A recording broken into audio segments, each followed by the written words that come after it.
בבקשה, אלוני. שאלת, קיבלת, אני אראה לך. עם דיבוב, כמו שאתה אוהב. סנק.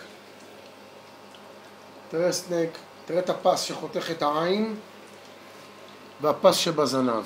הפס שחותך את העין והפס שבזנב. אני פשוט מצלם מטלפון ישן, הוא לא כל כך מראה טוב. אבל הנה, אתה יכול לראות. יש פסי רוחב, יש פס על העין ופס בזנב. זה מה שמאפיין את הסנק. הנה פה יש עוד שתיים, יותר. יש... דווקא אני הייתי מתפלא יותר, ואני מחכה יותר. יש סנקים. לאלה הלבנים. שאין עליהם, הנה זה הלבן הזה, אני מחכה לזה יותר. ללבנים האלה אני מחכה יותר מהסנקים, כי סנקים אני יכול להוציא כל הזמן.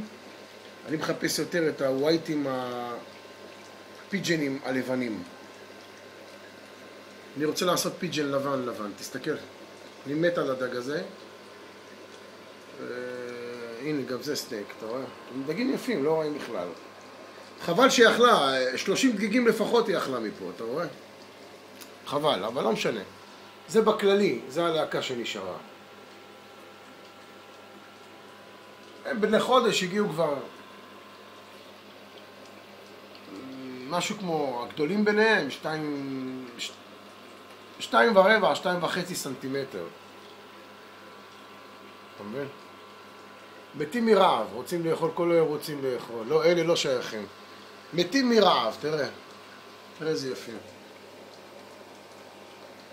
אתה יכול לבחור לך את הלהקה שלך, אלוני, או שזה מוקדם לך עדיין. יאללה, ביי.